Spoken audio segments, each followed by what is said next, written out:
Le cheminement a été très progressif. Au départ, je me concentrais beaucoup sur le bâtiment, sur l'architecture du lieu, les alentours. Mais après, ce qui est sûr, c'est que quand j'ai mis les pieds dans les réserves et dans le sous-sol, c'est un espace que j'ai pu vraiment quitter parce que j'y ai trouvé énormément de sources d'inspiration. C'est vraiment la notion de temps long qui m'a intéressé, le fait que dans les réserves, ce soit un lieu de conservation. Les objets, on doit y prendre soin, on doit veiller à leur non-délitement. Ce qui est particulier parce qu'il y a forcément toujours une usure du temps, une patine qui va se mettre en place, il y a des manipulations, il y a des déplacements. Et toutes ces choses, je me suis rendu compte, finissent par modifier les objets et modifier le contexte des objets.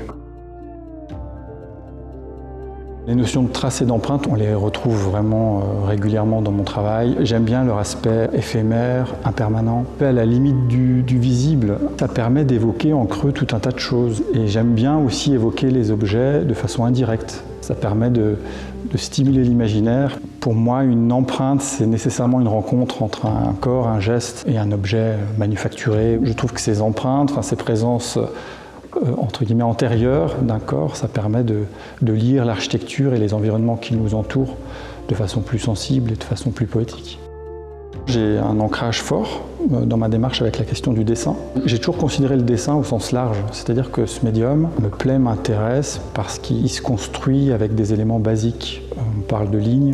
Dans mon travail, on parle de points, de courbes, de diagonales, de géométrie. Avec le projet de carte blanche dans la galerie du sous-sol, assez vite, j'ai voulu me confronter à la céramique, en l'occurrence à la porcelaine, parce que pour moi, il est très facile en fait de relier les différentes propositions entre elles, puisqu'il y a toujours ce même vocabulaire qui entre en jeu.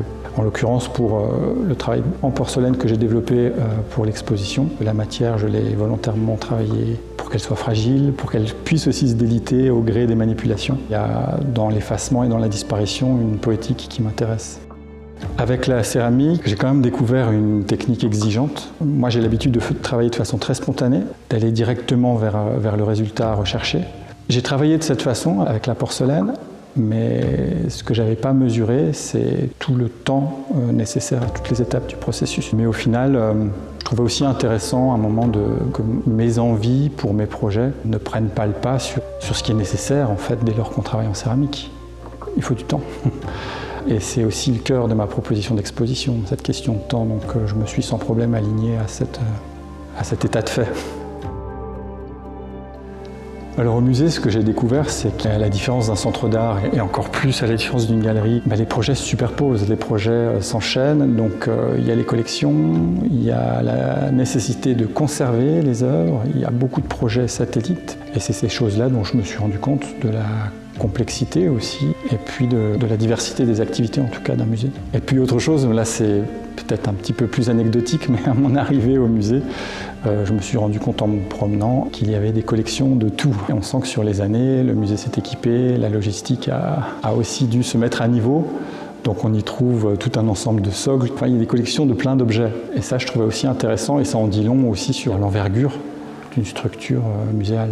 En même temps, je trouve hyper intéressant parce que dans le cadre de ce projet d'exposition, ça m'a permis de ressentir une certaine liberté dans ma proposition, puisqu'une partie des collections est montrée dans les étages supérieurs. Je m'étais dit qu'il était tout à fait possible et recevable de présenter les objets de façon indirecte, quitte à les cacher. L'idée, c'était de montrer autrement. Donc je n'ai eu de cesse dans cette exposition de multiplier, d'additionner, d'accumuler les gestes dessinés. Chaque geste peut peut-être évoquer humblement un des objets de la collection. Donc j'ai beaucoup travaillé par accumulation pour faire écho à ces collections qui regorgent d'objets. Voilà. Il n'y en a pas 20 000 des cercles, mais il y en a peut-être 1000.